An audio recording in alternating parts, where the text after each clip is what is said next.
Centaur, your kind of company.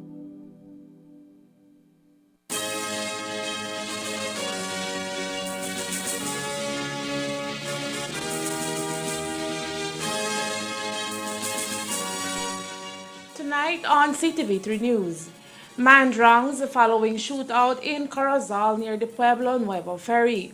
Witnesses claim high-caliber weapons were utilized. Will Belize leave the Commonwealth realm? Prime Minister John Buscema says we may very well can.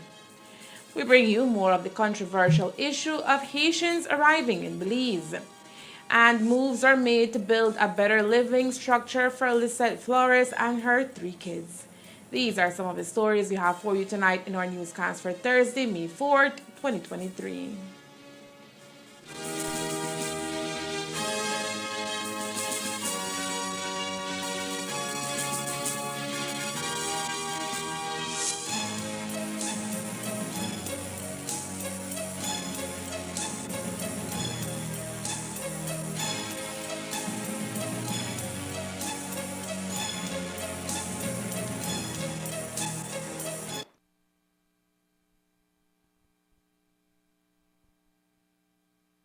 To reef management of the Mesoamerican Reef Ecoregion Project strengthens governance of the Mesoamerican reef system and creates conditions to position the ridge-to-reef approach in the management of water, coastal, and marine resources. What is the ridge-to-reef approach? This approach consists in a broad view in plan, restore, implement government processes and good practices in human and economic activities throughout Watershed to obtain in a sustainable way its benefits and avoid deterioration and loss of resources. Some of these benefits are water, food, fertile soil, fishing, tourism, flood protection, and drought resistance. Consider that everything that happens in the upper part of the watershed has effects on its middle and lower area and mainly in the ocean. Therefore, it is necessary to promote a change in behavior in the form in which we manage natural and cultural resources of the MAR. If we continue deforesting forests, degrading soil quality, polluting surface and groundwater, the cost to replenish a natural aquifer recharge, fertilize the land and conserve natural resources will be greater. On the contrary, if we reforest deteriorated areas, the forest recharges groundwater, allowing species to inhabit and captures carbon from the atmosphere, which contributes to resilience of climate change. Good practices in agroforestry and crops reduce runoff by erosion, which avoids the loss of soils and the dragging of agrochemicals. By reducing erosion, watersheds and rivers do not receive large amounts of sediments, agrochemicals, and pollutants. Rivers without excess sediment allow the use of water below the watershed for agriculture and aquaculture, as well as for human and animal consumption. In addition, it avoids the siltation in the hydroelectric dams. If good practices in agriculture are added and good management in the discharge of industrial waters allows rivers to continue bringing their benefits to the lower part of the watershed, and by discharging water waste with proper treatment, we keep wetlands and mangroves healthy. A mangrove barrier on the shoreline helps stop excess sediment into the ocean, protects the shores from flooding, and provides habitat for terrestrial and marine species. Healthy coasts without excess sediment or pollution and with protected ecosystem give the ocean the ability to regenerate itself to keep coral reefs and seagrasses healthy. In this way, the ocean has the opportunity to produce food for marine species, for human consumption, and contribute to counteracting climate change. This vision demands coordination between the relevant actors and the stakeholders from the regional, national, and local levels. Only if we change the way we treat watershed resources will we have the opportunity to have these benefits. Watersheds conserved make healthy reefs.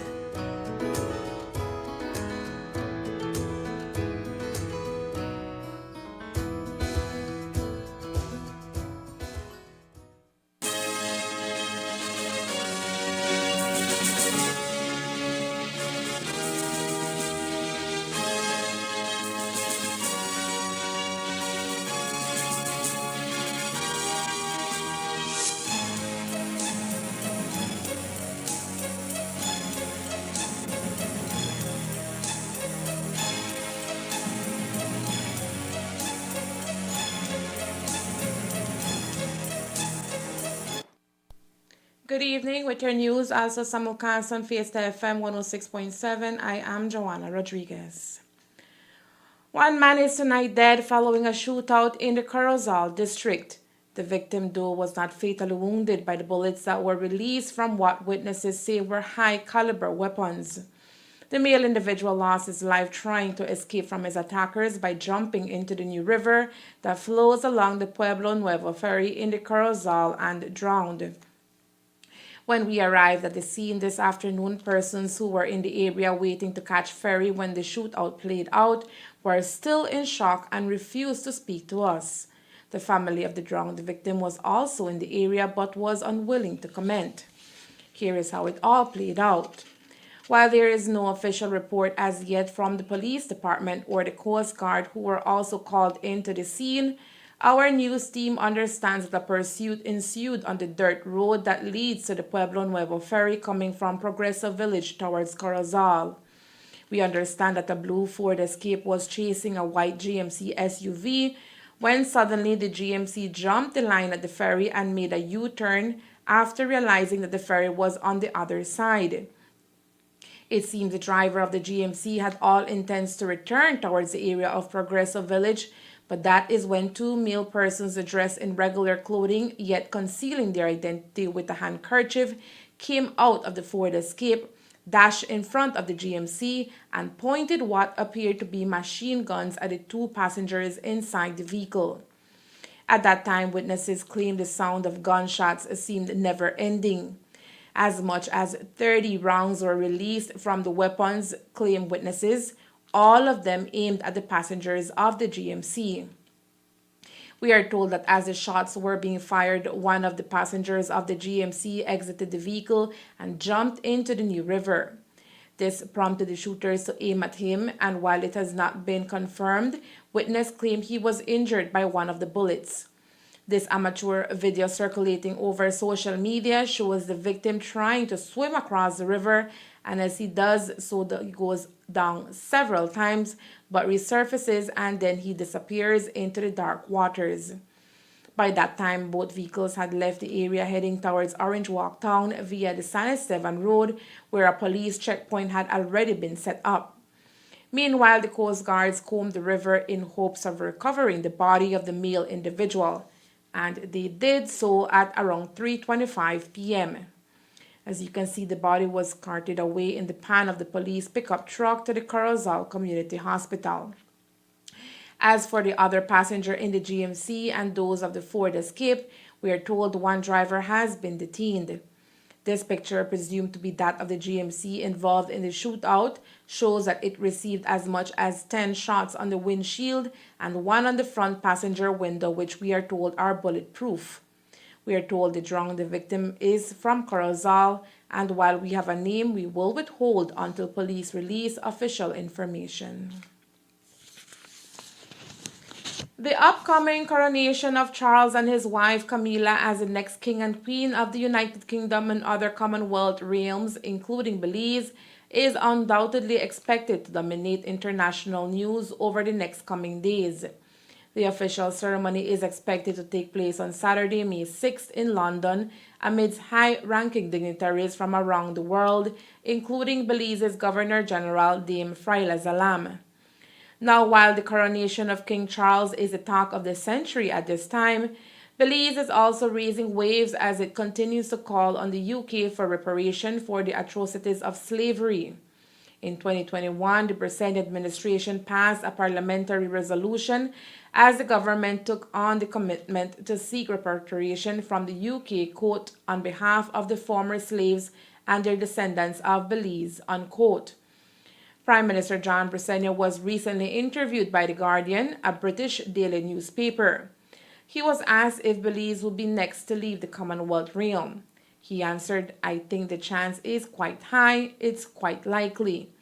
The Prime Minister added that he believes Belize will likely remain part of the Commonwealth of Nations, the political association of 56 states, mostly former territories of the British Empire. The Bresen administration took steps to initiate constitutional reform last year by passing a bill to establish a constitutional commission. The commission, consisting of representatives from civil groups and the country's two major political parties, convened in November to tackle a broad range of reform issues, including the possibility of Belize becoming a republic. This proposal enjoys support from both sides of the political aisle. Notably, of the 14 CARICOM member states that still keeps the monarch as their symbolic head of state, Belize is the only one which King Charles has never visited. Prominent Belizean attorney Richard Dickey Bradley, in speaking to the media today, also gave comment on the recent move by Belize to join in with other Commonwealth regions to seek reparation from the British monarchy for the atrocities of slavery. As we had previously mentioned, Prime Minister John Bresen is quoted on British media criticizing Britain's refusal to apologize for their role in the transatlantic slavery. This came after Belize joined indigenous leaders and politicians across the Commonwealth via a letter to demand that King Charles III make a formal apology for the effects of British colonization, make reparations by redistributing the wealth of the British Crown, and return artifacts and human remains. This move, according to Bradley, is a bold one, yet timely.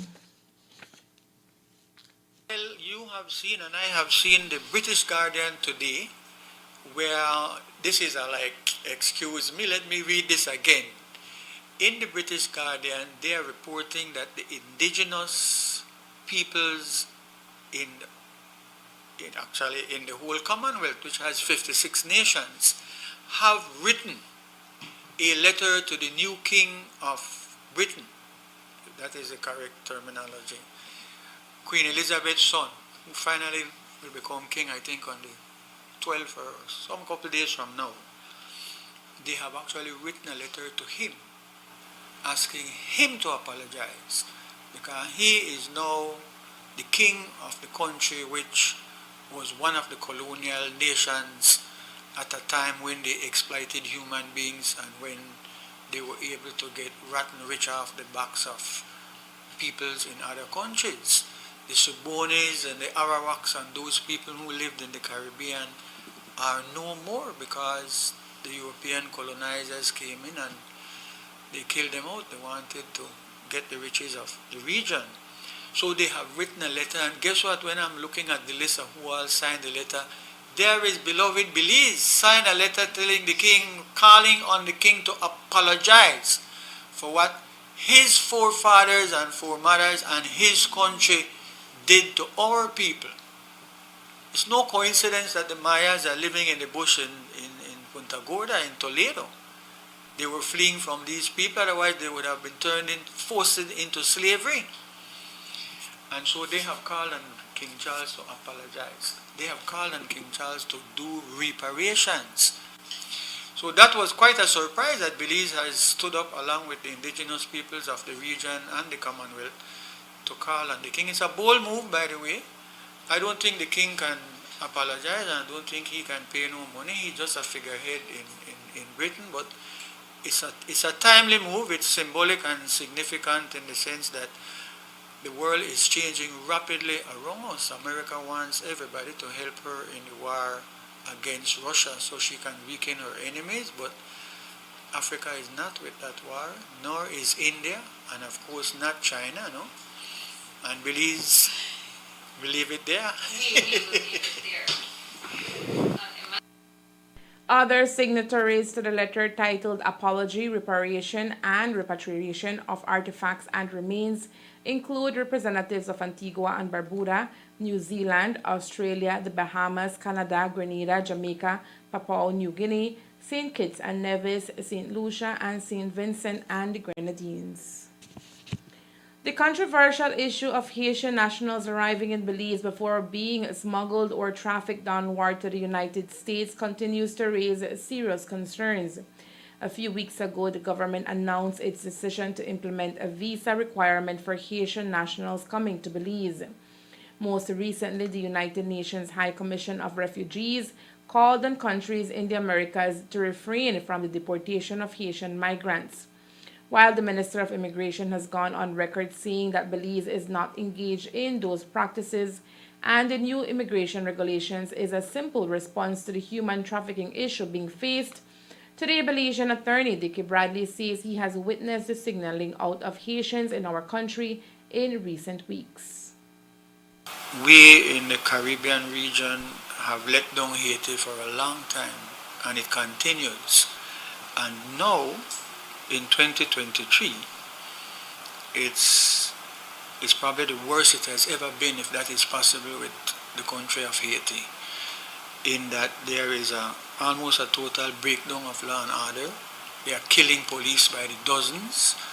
I'm just reading the last couple of days now, more and more citizens are taking machetes and knives and trying to defend themselves. So if they figure out a gang man, they attack you, kill you, and burn you publicly. That is happening there. You know, they killed the president. You know, people in the government are said to be involved in the killing of their president. The situation there is, it's a meltdown, and human beings are in danger, and they're raping women, they are killing people wantonly in the country of Haiti. So, yes, man, they have a right to flee, and they have a right to seek refuge in the rest of the Caribbean countries. We have a duty to our Haitian brothers and sisters to try and help them as much as we can. And we should be glad that some of them come here. And we are, of course, one and two of them will try to go to the States. I was in Orange Rock some weeks ago, and some Haitians approached me and told me the sad story that they had rounded up 4 or 6 of their members, including a Belizean female who was from Burrell Boom. And the police station said, well, they were only asked by immigration to keep them. People are in a lockup. This is where you don't want your dog to stay, you know. This is a police station at the back of the police station. Inside a yard, they have some cement place with, just lock up the people in just like that. They were released while I was still there, and I had occasion to speak with them. And they had said that they would sue the government. But I imagine they have been subsequently put out of the country, you know. It is a problem that we need to talk to Belizeans. Haitians are being rounded up. You know, there was a time when City Council was embarrassed because a lot of pot liquor is stray all over the place. Then come out the night and round them up, and they give them meat which is poisoned, and they die a horrible death. That is what is happening to Haitians in Belize. Nobody to kill them, but then round them up anyway, they find them and they send them back. As members of CARICOM, Bradley says Belize must find a balance between dealing with the migration issue while also lending a helping hand to our Haitian brothers who leave their country to flee tragic circumstances. I know for a fact the United Nations Secretary General had called on countries in the region to please be more humanitarian in our approach to these people who are fleeing persecution. This is the United Nations that gave us our independence, is asking us to behave a little bit more responsible and restrained in relation to the Haitians. They are really, really living in a nightmare. I agree with the Minister of Foreign Affairs. We are not singling them out on the grounds of sheer racism, and we are not doing mass deportations in our country. But we have done a bad thing by making it extremely difficult for persons in Haiti to come to Belize. To demand that they present a visa is unfair because they are not going to get any visa. In fact, we don't have no consular representative in Haiti. In fact, we don't speak their language and they don't speak our language. How will they get a visa? And it is unfair for us to tell our Jamaican brothers and sisters, you can't come here unless you spend money and you buy a non-refundable ticket to be in a hotel in our country. That is not how we are to treat Jamaicans. Then are no cousin, then a brother and sister, then close to we. So it is a difficult situation, it's a balancing act because the United States of America don't want no Haitians in their country. They probably would accept Asians, but not Haitians. They want white people. But their major concern can't be 100% our concern. We must balance it off that we belong to a region and that we are a country blessed with racial harmony between all the groups that are living here in our country. Coming up next, 2 Belizeans take part in the garden parties hosted in honor of the King and Queen Consort. We talk to one of them. Stay tuned. The Orange Rock Town Council presents Fiesta a Mama, a Mother's Day celebration, Friday, May 12th at the Central Park, starting at 5 p.m.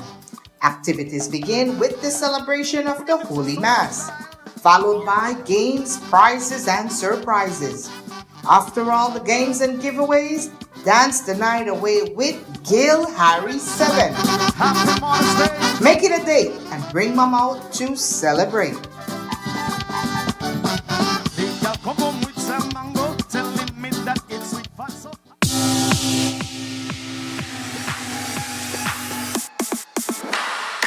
Sign up for Smart Share Plan and save big. Whether you're a small entrepreneur starting up your business, a student on a limited budget, or a family trying to save, this is the plan for you. With unlimited SMS, calls, and data, we help you save. Get up to 5 lines for as low as $30 per line monthly, only with Smart. Sign up today at any Smart showroom or sales manager countrywide. So get your business going, share more memories with friends, and be ready for the day with Smart.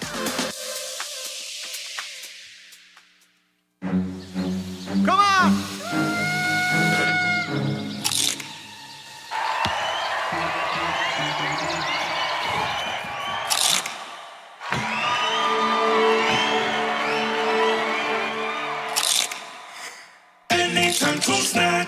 When hungry or craving, when laughter or tears, enjoy the best snacking or flavors are here. Asadas, bocadas, chiladas, doradas, delicious for snacking, done right and done here. Done right, done here. Something's been bothering me a little. I have done all the things a wife is supposed to do. The house, the meals. Where is the payback?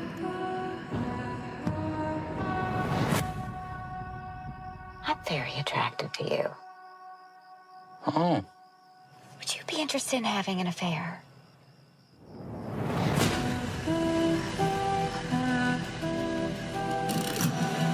You two just looked at each other like you got a secret.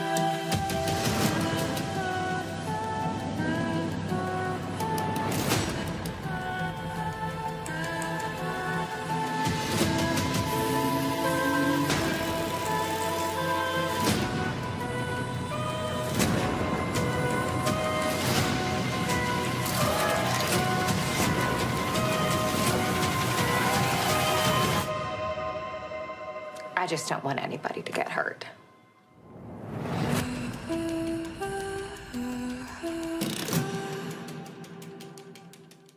What's your dream wedding? I don't know. Okay, I'll go first. I would wear something really cute, you know? Just festive. But not like white or bridal because You gotta keep them guessing. You gotta keep them guessing.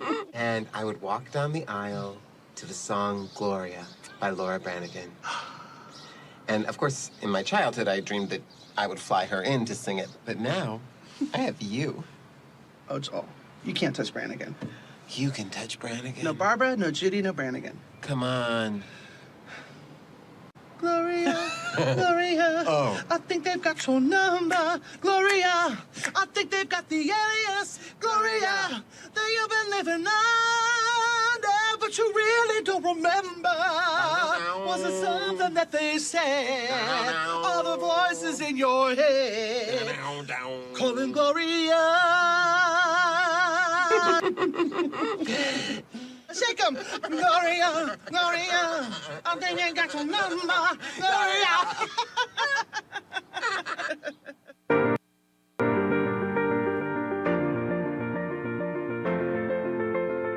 LG dual inverter compressor cools air faster by operating at speeds as high as 120 Hz with more stability compared to conventional models.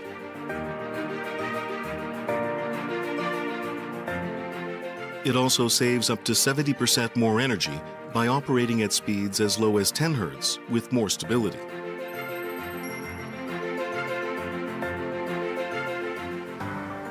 It reduces torque vibration down to 40% for quiet outdoor unit operation. Stable operation with low vibrations also results in increased durability. To celebrate the coronation of Their Majesties the King and Queen Consort, 2 garden parties will take place in the Buckingham Palace Garden in 2023, as well as one at the Palace of Holyrood House in Edinburgh. The first of the annual garden parties took place on the 3rd of May 2023. It was hosted by the King and the Queen Consort, who were accompanied by the Duke and Duchess of Edinburgh, the Duke and Duchess of Gloucester, and the Duke of Kent. We featured this on tonight's newscast since Belizeans were invited to the one-in-a-lifetime event. Earlier today, we spoke to Chevian scholar Grandal Shepherd, who is located in Wales and doing a master's degree in public policy.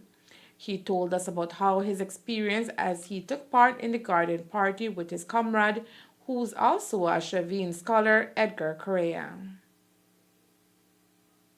We got the invitation through the Belize High Commission here in London, and they had reached out to us, to I think as well the other scholars from maybe early in, I would say maybe March of this year, and told us and asked us if we would be able to attend, because actually they're having 2 garden parties. So there's one that occurred yesterday, which is the one that I went to, and there's another one, I believe either tomorrow or the following day, I'm not sure. But they had reached out to us and asked us if, we would want to attend, and we had to give them all our information because the invitation came by mail and it was sent directly to us. So we had to supply our address, our full name, make sure that we had proper identification when we actually visit the palace on the day. So I was very excited about it because, like you said, it is something that is a part of history, and just the fact that you get to be there, not many people actually have this opportunity. So we got there yesterday, the crowd was there, I'm excited, you're all outside waiting at the palace. So they opened the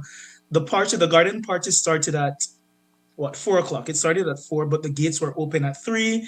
So I got there, and actually I traveled from Swansea to London, which is about 3 hours away on the train. So I got up the morning, I got ready, I went into London just to go to this event, and I had to actually come back immediately after because I had a presentation for school today. But I was like, I'm not going to miss it. I need to do this. This is a once in a lifetime opportunity. And yeah, it doesn't happen often. There's not every day that there's going to be the coronation of a new king or queen. So I said I will definitely not miss this opportunity.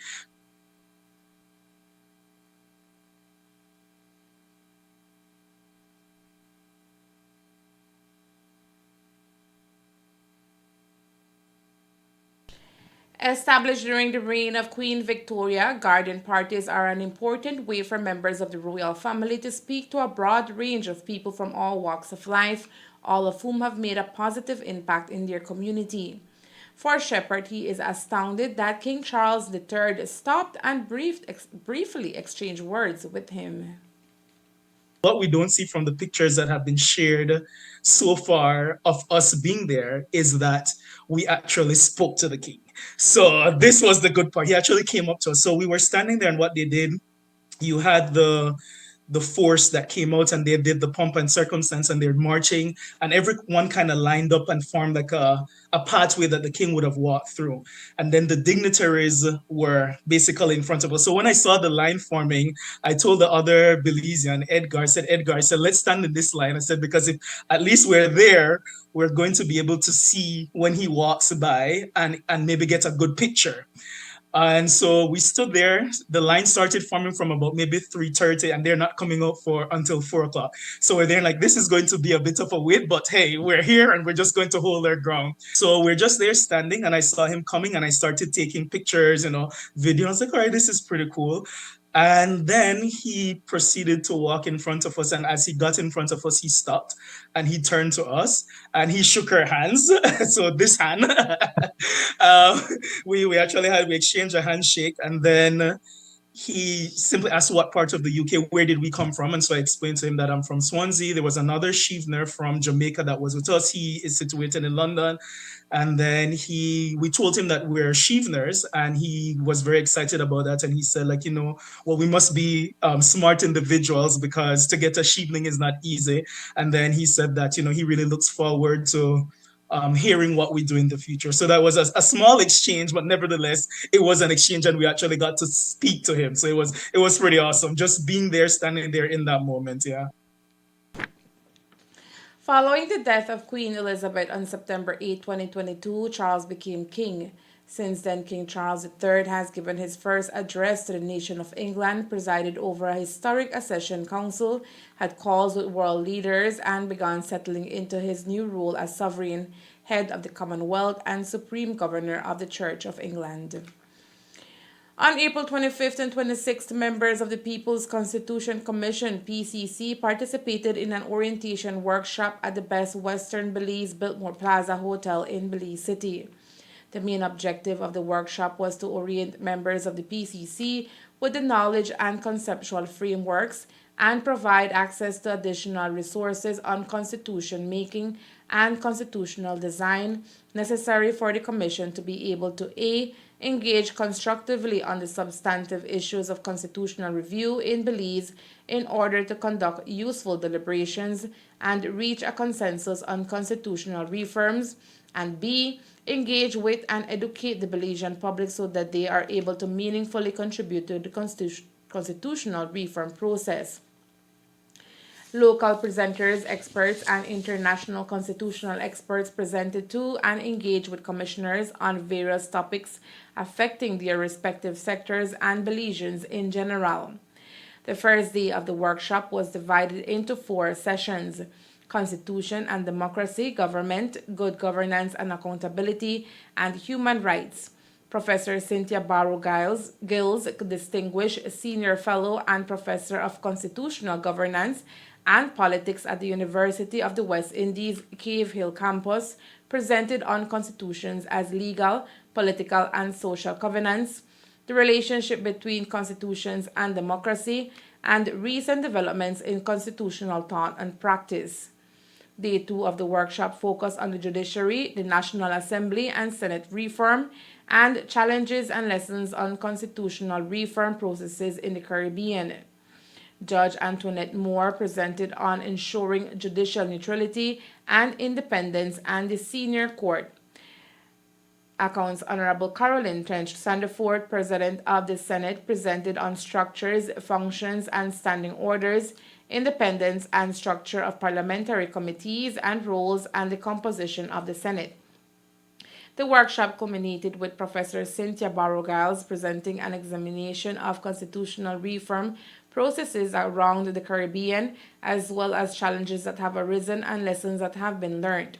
The commissioners are now well oriented on Belize's constitution and its gaps, and can better lead discussions with the Belizean public on the constitutional reform process. As we told you last night, 48-year-old Lizette Flores and her 3 children live in extremely bad conditions in the area of Blackwater Creek, Trial Farm Village, Orange Walk. To make ends meet, Flores sells secondhand clothing. Daily, she heads out to town along with her 7-year-old son who has special needs. Her aim is to provide a humble yet adequate living abode for her children. Currently, this is where the family lives. It's a small structure covered mainly by tarp with no windows or doors. With her youngest child suffering from many health conditions, Flores is doing all she can to change her living conditions. Here is what she told us last night.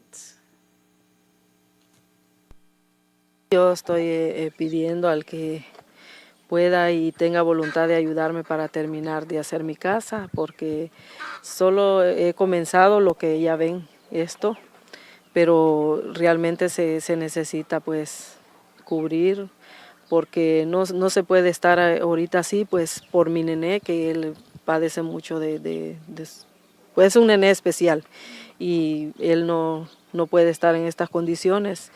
Y la verdad que, como le decía, que yo salgo a trabajar y solo pues lo que hago es para sus alimentos de ellos, ya no ajusta para material y todo eso. Y yo estoy pidiendo pues ayuda al que puede, si al gobierno puede ayudarme con un terreno o con lo que puedan, yo va a ser bien recibido porque realmente yo lo necesito de una ayuda. Y pues ya que ven, pues aquí yo estoy con mis niños, ellos están estudiando, a mi nené pues él no lo puedo dejar en cualquier parte porque él tengo que andar con él. Y la verdad que el trabajo que yo tengo pues es de andar vendiendo ropa. Y es un trabajo que no es que me da la barbaridad de dinero, solo para sostenerme con ellos. Y tengo que andar con mi nené y el nené pues él necesita muchos cuidados. Aparte de eso pues él está con esa hernia y él no puede, en veces yo tengo que andarlo con él y estar en un solo puesto vendiendo porque el nené no aguanta a caminar mucho. Entonces por medio de eso yo estoy pidiendo que realmente si hay personas, yo sé que hay personas que tienen buen corazón y van a ver este video o van a ver este mensaje, les pido de todo corazón que me ayuden con lo poco que puedan para que yo pueda terminar mi casita. El sábado yo llegué aquí porque fui al mercado a comprar y cuando vine acá empezó el viento de arena. Y empezó a azotar, láminas se levantaron y toda esta lona de acá se levantó y empezó a soplar demasiado el viento. Entonces, pues ya realmente ellos se espantaron porque nunca habían visto eso así. Y me dice, mami, ¿es huracán? No, le digo, es algo que dicen que está pasando en otro lugar, pero nos está afectando aquí. Y entonces le digo, pero esto va a pasar. Ellos tuvieron miedo, pues mi varón, que él ya platica, mi nené, pues usted sabe que él no puede hablar y entonces yo me sentí con miedo porque digo, Dios mío, ¿será que de veras esto se va a caer? Y pasó, creo que solo fue como 1 hora o 2 horas, pero aquí pues como ve es un lugar que no está seguro, se rompieron todas las lonas de enfrente, de atrás, entonces yo después de que pasó eso con mi hijo fui a pegar, clavar y amarrar la lona porque eso no se, fui a clavar unos pedazos de tabla así y amarrar la lona para que medio se cubra un poco, que pueda ayudarme con material, con láminas o madera para que yo termine de forrar la casa y pues iba a estar bueno, porque como pueden ver realmente sí lo necesito. Es algo que ahorita ya viene el tiempo de lluvia también. Y cuando hay lluvia, hay tormenta, aquí no puedo quedar, es un lugar que no puedes quedar. No es como en otras casas que puedes pasar la tormenta o un huracán, pero aquí no está seguro siempre. Entonces yo siempre tengo que salir. Y más así como está, pues es obligatorio que yo salga. O al gobierno si pueden ayudarme con un terreno va a ser bien recibido, porque sí realmente necesito un terreno donde hacer mi casa. Porque este lugar pues mi yerno me dio un lado para que yo haga mi casita acá, pero no es algo que no es mío, solo es temporal. Y yo necesito un terreno para hacer mi casa y a sentirme segura que es mío, donde yo estoy construyendo. Y pues eso es lo que yo estoy pidiendo y que realmente pues Dios sea que toque los corazones de las personas que me ayuden. And thanks to the public, Flores could soon have a better structure to live in. Since her story aired on our Despierta Belize morning show today, calls of assistance have been coming in both locally and from abroad. In fact, this morning, one family broke their piggy bank and brought in $280. Our news team is also liaising with other businesses and organizations to see who they can assist. We will keep you updated as we continue seeking assistance to build a new structure for the family. If you would like to assist, you can contact our news editor, Carmelita Perez, at 670-9177 or Lisette at 664-1229. Minister of Youth, Sports and Transport Rodwell Ferguson is in Colombia attending a regional sports summit. Ferguson has been elected the president of Central American and Caribbean Sports Council, CONCACID. The regional sports summit is being held from May 3rd to the 5th, 2023. The CONCACID is the regional body that organizes sports at the juvenile level. Member countries discuss details of the organization of the 11th Central American and Caribbean Student Sports Games, which will take place in Venezuela this year. Discussions will also include social sports for development, recreation, physical activity, and school sports. Ferguson thanked his counterparts in Nicaragua for nominating him for the post. And that's the news. We invite you to join us for another newscast on Friday, May 5th here on CTV3 and Fiesta FM 106.7. Remember that to read a text version of the news, you can visit our website at ctv3belizenews.com. You can also log on to our Facebook page for current stories at facebook.com/ctv3belizenews or our YouTube channel at ctv3newsbz.